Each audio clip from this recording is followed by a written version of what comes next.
Welcome students. Study of joint के बाद जैसा कि मैंने लास्ट पीरियड के अंदर कहा था कि इसके बाद different types of disorders which are related with our muscles and with our bones, उसको वन बाय वन हमें यहाँ पर देखना है। तो first of all we will start about the muscular disorders, muscle से रिलेटेड, क्योंकि मसल के अंदर जो कॉन्ट्रैक्शन रिलैक्सेशन होता है तो that response locomotion and movement in the body. वही मसल के अंदर जब यहाँ पर मूवमेंट होता है तो उसके ज़रिए से हमारे बॉडी के अंदर मूवमेंट भी होगा, लोकोमोशन का भी प्रोसेस होता है। तो मस्क्यूलर डिसऑर्डर क्या है? दो डिसीजेज़ हैं जो आमतौर पर ह्यूमन के अंदर पाई जाती हैं। First of all we will see about the muscular dystrophy. Muscular dystrophy जो होता है that is genetically inherited diseases, यानी यहाँ पर हमारे बॉडी के अंदर अगर कोई फॉल्टी जीन्स हैं, एबनॉर्मल जीन्स हैं, तो वो जीन्स जो होते हैं फॉल्टी जीन्स होते हैं, there character that are transferred from one generation to another generation. तो पेरेंट के अंदर अगर ये डिसीज़ है तो ये उनके ऑफ स्प्रिंग, उनके बच्चों के अंदर ये बीमारी जो है ट्रांसफरेबल डिसीज़, इसको जो है यहाँ पर कहा जाएगा। और याद रखना है अगर कोई जेनेटिक डिसीज़ है तो उसके लिए कोई पर्टिकुलर क्योर, कोई पर्टिकुलर ट्रीटमेंट, कोई इलाज उसका नहीं होता है, लाइलाज मर्ज़ यहाँ पर इसको जो है यहाँ पर कहा जाता है। तो उसी तरीके से मस्क्यूलर डिस्ट्रॉफी जो है जेनेटिकली इनहेरिटेड डिसऑर्डर है, यानी जीन से रिलेटेड ये बीमारी जो है यहाँ पर पाई जाती है। इस डिसीज़ के अंदर क्या होता है? इस डिसीज़ के अंदर वीकनेस ऑफ वॉलंटरी मसल, हमारे बॉडी के अंदर जो स्केलेटल मसल हैं जिनको हम वॉलंटरी मसल कहते हैं, they work with our will power. जैसे हमारे बॉडी का जो स्केलेटन के ऊपर बाहर के सेम जितना भी गोश्त का हिस्सा है, ये सब के सब जो स्केलेटल मसल हैं या ये सब के सब जो है यहाँ पर वॉलंटरी मसल इसको कहा जाएगा, तो ये कमज़ोर हो जाते हैं। इनके अंदर काम करने की सलाहियत, हमारी मर्ज़ी के मुताबिक काम करने की सलाहियत इनके अंदर जो है कमज़ोर पड़ जाती है। एक लॉन्ग ड्यूरेशन इंसान के अंदर कमज़ोरी की वजह से ये मसल्स जो होते हैं ये भी वीकनेस उनके अंदर आ जाती है, वीक हो जाते हैं। इसीलिए what is muscular dystrophy? Muscular dystrophy is the weakness of the voluntary muscle. और ख़ास तौर से यहाँ पर हम देखते हैं limbs and girdles are usually affected. हमारे हाथ पैर के अंदर जो मसल्स हैं और हाथ पैर जो जॉइंट्स यहाँ पर होते हैं, जो यहाँ पर पेल्विक गर्डल, पेक्टोरल गर्डल से जॉइंट होते हैं, ये इससे जो है यहाँ पर मुतासिर हो जाते हैं और इसके अंदर जो इसका कोई ट्रीटमेंट यहाँ पर नहीं है। जब ये कमज़ोर हो जाते हैं तो मुसलसल यहाँ पर जो है दर्द होता है, पेन होता है और बहुत ज़्यादा काम करने की सलाहियत इनके अंदर जो है यहाँ पर नहीं पाई जाती है। थोड़ा बहुत काम होगा तो इंसान उसकी वजह से थक जाता है, तो ये यहाँ पर कमज़ोर होते हैं। तो आम किस्म की कमज़ोरी या मस्क्यूलर डिसीज़ यहाँ पर या मस्क्यूलर पेन, मसल के अंदर यहाँ पर जो है इस कमज़ोरी से जो है यहाँ पर पेन होता है, तो इस तरीके से इसको यहाँ पर जो मस्क्यूलर डिस्ट्रॉफी कहा जाएगा। यानी बहुत जल्दी मसल थक जाते हैं, बहुत स्ट्रॉन्ग नहीं होते हैं, कमज़ोर होते हैं। थोड़ा बहुत मेहनत का काम किया जाएगा, उसके बाद वो जो पर्सन रहेगा वो जो है अपने आप को थकावट महसूस करेगा। इस तरीके से वहाँ पर जो है ये मस्क्यूलर डिस्ट्रॉफी इसको कहा जाएगा। दूसरी डिसीज़ यहाँ पर जो पाई जाती है मायस्थेनिया ग्रेविस कहा जाएगा। ये ज़रा सा जो यहाँ पर ख़तरनाक डिसीज़ होती है, मायस्थेनिया ग्रेविस इस बीमारी कहा जाएगा। इसके लिए भी वही स्केलेटल मसल फाइबर अफेक्ट होते हैं, जो वॉलंटरी मसल फाइबर जो होते हैं, जो हमारी मर्ज़ी के मुताबिक यहाँ पर काम कर रहे हैं, ये जो यहाँ पर अफेक्ट हो जाते हैं। अब ये बीमारी किस वजह से होती है? ये जो बीमारी है due to abnormality of the neurotransmitter, हमारे जो यहाँ पर आसाब जो काम करते हैं, अगर कोई चीज़ टच हुई है तो इम्पल्सेस यहाँ पर ब्रेन तक पहुँचते हैं और ब्रेन से जब वो ऑर्डर आता है तो हम उसको फील करते हैं कि कोई चीज़ हमारे हाथ के अंदर यहाँ पर चुभी हुई है। कोई मक्खी है, मच्छर अगर बैठ जाते हैं, चींटी काट रही है, कांटा अगर धंस गया है, तो न्यूरोट्रांसमीटर जो होते हैं वो ब्रेन तक वो इम्पल्सिस लेकर जाते हैं। हमारे आसाब जो रहेंगे वो ये ऑर्डर लेकर जाते हैं और दिमाग उसको फील करता है। इंजेक्शन लग रहा है, उसका जो पेन है हम यहाँ पर जब फील करते हैं, तो ये काम क्या होता है? ये जो यहाँ पर जो इम्पल्सिस आते हैं, जाते हैं, स्टिमुलस जो जा रहा है, मुहर्रिकात जो यहाँ पर आगे बढ़ते हैं, ये हमारे फीलिंग से हैं, हम उसको फील करते हैं। तो यहाँ पर due to abnormality in neurotransmitter, यानी यहाँ पर स्केलेटल मसल फाइबर के अंदर जो भी चीज़ें यहाँ पर होती हैं तो उसके इम्पल्सेस का आना और जाना ये अफेक्ट होता है। वो बराबर जो हमारे आसाब हैं, जो नर्व फाइबर हैं, वो बराबर काम नहीं करते हैं। तो यहाँ पर जो रहेगा, जब काम बराबर नहीं होता है तो ये मसल्स जो होते हैं इनके अंदर कॉन्ट्रैक्शन रिलैक्सेशन नहीं, ये बिल्कुल साइलेंट पड़े हुए रहेंगे, यानी ये हमेशा पोलराइज्ड कंडीशन में रहेंगे। अगर इंपल्सेस आएंगे, हैमरिंग करते हैं, तो ये डीपोलराइज्ड कंडीशन में होते हैं। लेकिन जब यहाँ पर न्यूरोट्रांसमीटर अपना काम नहीं करते हैं, ये वर्क बराबर नहीं करते हैं, तो हमारे बॉडी के अंदर जो नर्व फाइबर, जो मसल्स रहेंगे, स्केलेटल मसल फाइबर, वो पड़े हुए रहेंगे, पोलराइज्ड कंडीशन में रहेंगे, साइलेंट पड़े रहेंगे। कितना भी इंपल्सेस यहाँ पर हैमरिंग करेंगे कोई रिस्पॉन्स नहीं मिलेगा, यानी बॉडी का वो पर्टिकुलर पार्ट सेंसलेस हो जाता है, कोई वहाँ पर रिस्पॉन्स हमें नहीं मिलता है। ये जो डिसीज है myasthenia gravis, it is also called as auto immune disorders, यानी यहाँ पर जो हमारे इम्यूनिटी सिस्टम के अंदर फॉल्ट पाया जाएगा, ऑटो इम्यून डिसऑर्डर है। और ये due to excess antibodies in the body, in the blood, हमारे ब्लड के अंदर जो एंटीबॉडी सेल्फ डिफेंसिव मैकेनिज्म जो मौजूद है, वो वहाँ पर जो लिमिटेड फॉर्म में जितनी ज़रूरत है उतने एंटीबॉडी यहाँ पर खारिज होना चाहिए। लेकिन अगर ये एंटीबॉडी बल्क क्वांटिटी में हमारे ब्लड के अंदर यहाँ पर शामिल हो जाते हैं, तो इस तरीके से बॉडी के अंदर जो केमिकल रिएक्शन होते हैं उसकी वजह से यहाँ पर जो है हमारे जो मसल्स हैं हाई डोजेज ऑफ एंटीबॉडीज यहाँ पर बर्दाश्त नहीं कर पाते हैं और वो साइलेंट रहेंगे, कोई रिस्पॉन्स यहाँ पर जो नहीं देते हैं। तो इसीलिए कहा जाएगा transmission of impulses these are blocked. Antibody ज़्यादा होने की वजह से ये जो इंपल्सेस का ट्रांसमिशन है, जो फीलिंग्स हैं, वो पूरा का पूरा रास्ता जो यहाँ पर ब्लॉक हो जाता है। और आमतौर पर यह देखा जाता है ये जो कंडीशन है मायस्थेनिया ग्रेविस, बहुत ज़्यादा जो सीरियस मरीज होते हैं कि सब उम्मीद यहाँ पर छूट चुकी है, तो ऐसी सूरत में यहाँ पर उनको दवा गोली के ज़रिए से भी, सलाइन के ज़रिए से भी इतने एंटीबॉडीज़ बॉडी के अंदर जमा हो जाते हैं कि बॉडी अब बिल्कुल साइलेंट पड़ा हुआ है, वो पर्टिकुलर पर्सन जिंदा लाश के मानिंद यहाँ पर दिखाई देता है। और उसके जो मेन इफेक्ट हैं हमारे बॉडी के कौन से ऑर्गन के ऊपर यहाँ पर पाए जाते हैं, eye and eyelids that are affected. हम देखते हैं बहुत सीरियस जो मरीज होता है, हमारी आंखें जब ब्लिंकिंग होती हैं, ऑटोमेटिक यहाँ पर जो खुलना और बंद होता है, और जो मरीज यहाँ पर होते हैं उनकी आंखें साइलेंट हो जाती हैं। खुली है तो खुली भी रहेगी, पलक झपकेगी नहीं, या आंखें बंद है तो बंद ही रहेगी, कोई उसको जो है यहाँ पर रिस्पॉन्स नहीं मिलता है। तो ये जो है आंखों को खुलना और बंद होना, ये अफेक्ट हो जाता है आंखें और आईलिड। आईलिड का मतलब था हमारी पलकें। इसी तरीके से मरीज की अगर आंखें खुली है, हम उससे पूछते हैं खैरियत है, तबीयत कैसी है, कोई रिस्पॉन्स नहीं है, हंसना, रोना, मुस्कुराना, कोई रिस्पॉन्स नहीं है। फेशियल एक्सप्रेशन, चेहरे का जो एक्सप्रेशन है, तकलीफ है, क्या हो रहा है, वो सिर्फ आँख खुली हुई है और यहाँ पर साइलेंट वो मरीज पड़ा हुआ है, हमारी बात को समझ भी नहीं पाता है। फेशियल एक्सप्रेशन है। अगर कोई चीज़ उनको पिलाई जाती है, स्वेलोइंग, उसको निगलना, निगल भी नहीं पाते हैं, यानी यहाँ पर जो पेरिस्टाल्टिक मूवमेंट है वो भी रुक जाता है। जो भी लिक्विड वगैरह भी दे रहे हैं, बहते भी अगर चला गया तो चला गया, नहीं तो पानी भी वहीं पर जो है इस तरीके से रोटेट होते रहता है। स्वेलोइंग है।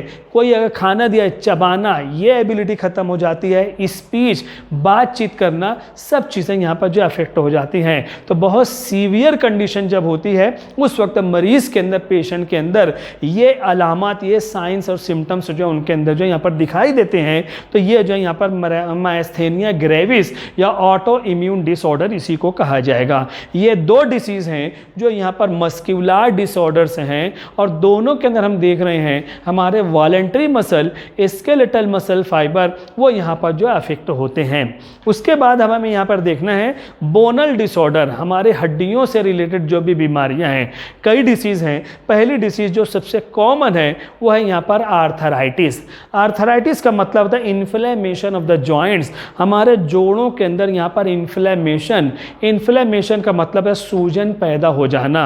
जब यहाँ पर हमारे जोड़ों के अंदर यहाँ पर इन्फ्लेमेशन, सूजन पाई जाएगी, तो यहाँ पर जोड़ों के अंदर जो फ्रीली मोशन यहाँ पर मूवमेंट होता है, फ्रीली मूवेबल जॉइंट है, जब हम मोड़ेंगे तो यहाँ पर उसकी वजह से पेन इन द जॉइंट, यानी यहाँ पर जो जॉइंट्स हैं उससे रिलेटेड जो लिगामेंट हैं या उससे रिलेटेड जो यहाँ पर हम देखते हैं जो टेंडन्स होते हैं, उनके अंदर तनाव पैदा होता है और ये जॉइंट्स और उससे रिलेटेड जो भी पार्ट है वहाँ पर सीवियर पेन पाया जाता है, शिद्दत का दर्द होता है।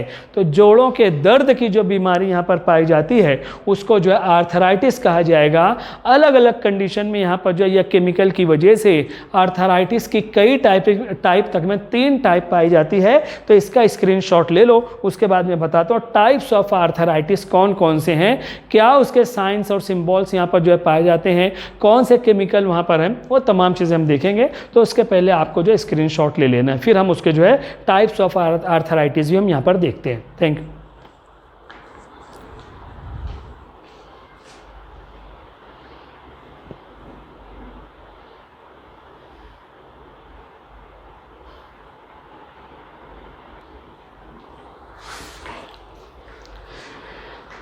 Yes, here that is a type of arthritis. Arthritis का मतलब अभी हमने देखा है इन्फ्लेमेशन इन द जॉइंट्स, जोड़ों के अंदर यहाँ पर सूजन का पैदा हो जाना, जिसकी वजह से severe pain that are observe in the joints, उससे रिलेटेड लिगामेंट हैं और उसी से रिलेटेड जो टेंडन्स होते हैं वहाँ पर पेन होता है। अब यहाँ पर जो है आर्थराइटिस यहाँ पर जो है 3 टाइप के पाए जाते हैं, वही हम यहाँ पर देख रहे हैं टाइप्स ऑफ आर्थराइटिस। 3 टाइप यहाँ पर है। पहली टाइप जो है यहाँ पर osteo arthritis. Osteo arthritis that is a very common type now what is, that is a very common type of arthritis, जिसको ऑस्टियो आर्थराइटिस कहा जाएगा। यहाँ पर इस बीमारी के अंदर क्या होगा, कार्टिलेज दैट बिकम डीजेनरेटेड। जो मैंने आपको बताया अभी कुछ पीरियड पहले कि यहाँ पर लास्ट पीरियड के अंदर जो साइनोवियल जॉइंट होते हैं लॉन्ग बोन के दरमियान, जो आर्टिकुलेटिंग बोन है उसके ऊपर कार्टिलेज की लेयर होती है, जिसकी वजह से एक्चुअल में जो बोन है उनका जो है यहाँ पर प्रोटेक्शन होता है। तो यहाँ पर क्या होता है, कार्टिलेज जो है वो यहाँ पर डीजेनरेट होना शुरू होते हैं, वो ख़राब होना शुरू होते हैं, घिसना शुरू हो जाते हैं, यानी यहाँ पर जो रहेगा वो अपनी ओरिजिनल पोजीशन में यहाँ पर नहीं रह पाते हैं, वीक हो जाते हैं, कमज़ोर हो जाते हैं और ख़राब होना शुरू हो जाते हैं। अब ये मामला किस वजह से होता है, it is cause due to various factor. अलग अलग उसके जो यहाँ पर फैक्टर हैं जिसकी वजह से कार्टिलेज ह्यूमन के अंदर डीजेनरेट होना शुरू हो जाती है। सबसे पहला फैक्टर जो यहाँ पर एजिंग फैक्टर है। इंसान की जो उम्र होती है, तमाम बॉडी यहाँ पर जो वीक होते हैं, तो यहाँ पर बोन के ऊपर जो कार्टिलेज की लेयर है वो भी यहाँ पर जो कमज़ोर होती है। यही वजह है कि आज हम देखते हैं घुटने के यानी यहाँ पर नी जॉइंट के अंदर, घुटने के अंदर जो दर्द होता है वो बहुत ज़्यादा ओल्ड एज के अंदर यहाँ पर बहुत ज़्यादा घुटने के मरीज़ यहाँ पर पाए जाते हैं। चलना फिरना भी उनके लिए जो यहाँ पर प्रॉब्लमेटिक होता है। तो क्यों ये छोटी उम्र के लोगों के अंदर घुटने का दर्द क्यों नहीं होता है, कार्टिलेज सही पोजीशन में है। ऑस्टियो आर्थराइटिस जब उम्र ज़्यादा होती है, कार्टिलेज यहाँ पर घिसना शुरू हो जाती है, तो यहाँ पर जब बोन के साथ यहाँ पर रगड़ाएगी तो उस वक्त यहाँ पर हम देखते हैं कि उसके अंदर जो है यहाँ पर जॉइंट पेन यहाँ पर होता है। अब यहाँ पर हम देखते हैं ओबेसिटी भी इसकी एग्जाम्पल है। जब ज़्यादा उम्र होती है, बॉडी वेट बढ़ने लगता है, मोटापा आ जाता है, मोटापे को कहा जाता है ओबेसिटी। जब बहुत ज़्यादा बॉडी वेट होता है तो पूरे बॉडी का वेट घुटने को पड़ता है। कार्टिलेज एक हद तक हमारे बॉडी वेट को बर्दाश्त करती है। जब वो डीजेनरेट होगी, बोन के साथ यहाँ पर जो टकराती है, उस वक्त भी यहाँ पर जो है सीवियर पेन होता है। और ओल्ड एज के अंदर यहाँ पर हम देखते हैं muscle that become weak, muscle जो है मसल वीकनेस, मसल भी हमारे कमज़ोर हो जाते हैं। तो जिसकी वजह से बोन के दरमियान जो डिस्टेंस होता है, साइनोवियल फ्लूइड भरे हुए होते हैं, वो भी वीक हो जाते हैं। और बोन के साथ जब टकराती है तो यहाँ पर जो है जॉइंट पेन होता है। और यह सबसे कॉमन टाइप है, इसी को कहा जाता है ऑस्टियो आर्थराइटिस कहा जाएगा। दूसरी टाइप यहाँ पर जो होती है उसको गाउटी आर्थराइटिस भी कहेंगे, या उसको जो है गाउट कहा जाता है। यहाँ पर ये भी जॉइंट के अंदर पेन यहाँ पर रहेगा, लेकिन ये पेन जो है due to the increased percentage of uric acid. जो यहाँ पर ज़्यादा प्रोटीन रिच डाइट का इस्तेमाल करते हैं, मटन का गोश्त का इस्तेमाल ज़्यादा करते हैं, पल्सेस दालों का इस्तेमाल ज़्यादा करते हैं तो बॉडी के अंदर यूरिक एसिड का परसेंटेज यहाँ पर बढ़ता है।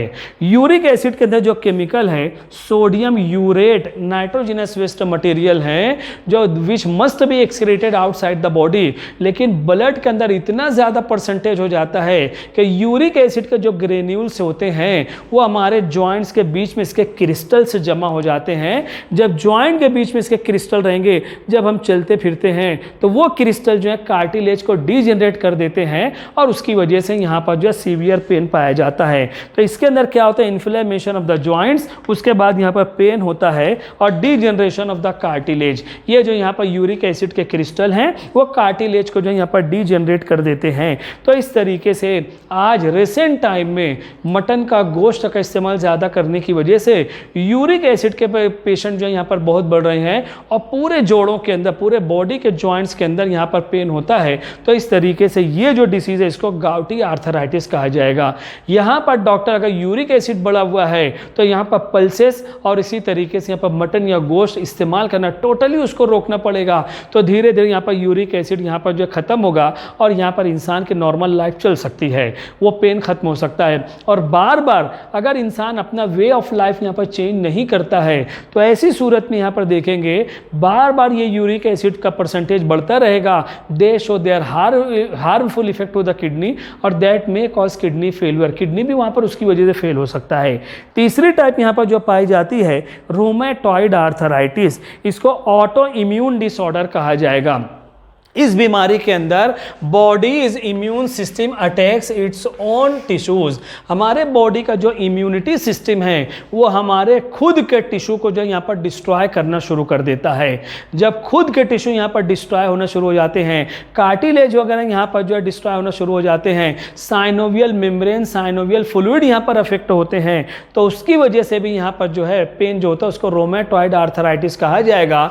तो इस कंडीशन के अंदर साइनोवियल मेम्ब्रेन दैट स्वेल्स, हमारे जो साइनोवियल जॉइंट्स होते हैं, जो सबसे बाहर यहाँ पर मेम्ब्रेन है उसके अंदर स्वेलिंग पाई जाती है और स्वेलिंग की वजह से यहाँ पर that secret more synovial fluid, जितना लिक्विड साइनोवियल फ्लूइड होना चाहिए उससे ज़्यादा यहाँ पर साइनोवियल फ्लूइड स्वेलिंग की वजह से वो मेम्ब्रेन खारिज करती है, जिसकी वजह से यहाँ पर जॉइंट के अंदर बहुत ज़्यादा लिक्विड भरा है तो जॉइंट्स हमारे जाम हो जाते हैं, हार्ड और टफ हो जाते हैं। Stiffness in the joint is observe, जब बहुत ज़्यादा वो हार्ड और टफ हो जाते हैं, स्टिफनेस होते हैं, तो हम जब यहाँ पर मूवमेंट करते हैं तो एक खिंचाव पैदा होता है और उसकी वजह से भी सीवियर पेन पाया जाता है। और यहाँ पर ये मेम्ब्रेन जो होती है दैट बिकम ग्रेन्यूलर, इसके अंदर मेम्ब्रेन के अंदर जब सूजन पाई जाती है तो साइनोवियल मेम्ब्रेन के अंदर ग्रेन्यूल्स का भी डेवलपमेंट हो जाता है और ये जो ग्रेन्यूलर यहाँ पर मेम्ब्रेन होती है उसको पेनस भी कहा जाएगा। तो पूरा जॉइंट बिल्कुल जाम हो जाता है और जब हम मूवमेंट करते हैं तो वहाँ पर खिंचाव पैदा होता है और उसकी वजह से सीवियर पेन यहाँ पर पाई जाती है। तो इसी को जो यहाँ पर रोमेटॉइड आर्थराइटिस कहा जाएगा। तो ये आर्थराइटिस जो पहली बोन डिसीज हमने देखा है ये उसकी अगेन ये 3 टाइप यहाँ पर जो है पाई जाती है। उसके बाद यहाँ पर हम देखते हैं आर्थराइटिस के अंदर ये दूसरी टाइप जो यानी लास्ट टाइप यहाँ पर जो है वो है osteoporosis. As the name indicates, osteum का मतलब होता है बोन और पोरोसिस का मतलब होता है डेवलपमेंट ऑफ पोर्स। तो इसका मतलब होता है pores are developed in the bone, या ये जो पर्टिकुलर पर्सन है उनके जो बोन्स हैं दैट बिकम पोरस। कैल्शियम जो यहाँ पर बोन के अंदर होता है, कैल्शियम खत्म होने लगता है तो हड्डियाँ जो यहाँ पर पोरस नेचर में होते हैं, बहुत कमज़ोर हो जाती हैं। हड्डियों का कमज़ोर होना, कैल्शियम का कम हो जाना, उसी को जो है यहाँ पर ऑस्टियोपोरोसिस कहा जाएगा। ओल्ड एज के अंदर हर इंसान के अंदर यहाँ पर हो सकता है, but this disease that is very common in the women. Human के अंदर जो वुमेन है और आफ्टर द एज ऑफ 45 और 50 आगे आने वाला है, जब वुमेन के अंदर, फीमेल के अंदर मेनोपॉज यानी यहाँ पर जो एमसी पीरियड जब बंद हो जाता है उस वक्त एक कॉमन डिसीज़ यहाँ पर ह्यूमन वुमेन के अंदर यहाँ पर हो सकती है। हड्डियाँ कमज़ोर हो जाती हैं, बॉडी के अंदर कैल्शियम की कमी पाई जाती है और इसी को जो यहाँ पर ऑस्टियोपोरोसिस कहा जाएगा। तो मैंने कहा 45 और 50 ईयर एज जो होती है इसीलिए इसको जो है एज डिपेंडेंट डिसीज़ कहा जाएगा। यंग एज के अंदर ये आमतौर पर नहीं होती है, पुराने लोग ओल्ड एज के अंदर 45-50 साल के बाद ये डिसीज़ यहाँ पर होती है। मेल भी अफेक्ट हो सकते हैं, लेकिन कॉमन जनरली जो है यहाँ पर फीमेल के अंदर देखा गया है, इसीलिए इसको जो है एज डिपेंडेंट डिसीज़ कहा जाता है। तो यहाँ पर देखा जाएगा ये जो पर्टिकुलर पेशेंट होते हैं, more calcium that is lost by urine and sweat, पेशाब के जरिए और बॉडी से जो पसीना निकलता है उसके जरिए से कैल्शियम आयन जो यहाँ पर बॉडी से निकल जाते हैं, जिसकी वजह से बॉडी के अंदर कैल्शियम की कमी पाई जाएगी।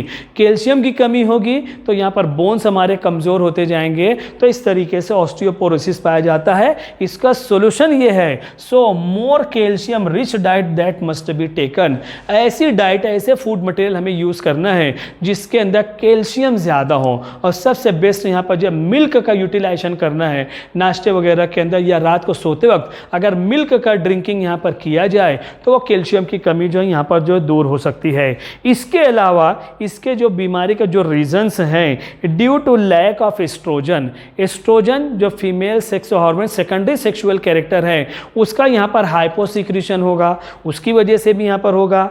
मेनोपॉज यानी एमसी पीरियड यहाँ पर बंद हो जाए वो हो सकता है। यहाँ पर जो है हाइपोसिक्रीशन ऑफ विटामिन डी, अगर बॉडी के अंदर विटामिन डी की कमी है जो यहाँ पर हड्डियों को मजबूत करने के लिए जिम्मेदार है, वो विटामिन कम हो रहा है। कैल्शियम की कमी बॉडी के अंदर है, कैल्सीटोनिन या थायरोकैल्सीटोनिन, ये भी अगर यहाँ पर इसका हाइपोसिक्रीशन है, बॉडी के अंदर कैल्शियम की कमी सबसे मेन वजह है। कैल्शियम कम होगा, ब्लड के अंदर कैल्शियम कम होगा, हड्डियों के अंदर कैल्शियम कम होगा, तो इन सबों की वजह से ऑस्टियोपोरोसिस यानी development of pores in the bones that are observed, इस तरीके से ये जो है यहाँ पर बोन के से रिलेटेड यहाँ पर ये डिसीज हमने देखी है। अब यहाँ पर ये हमारा 11 का लास्ट लेक्चर था।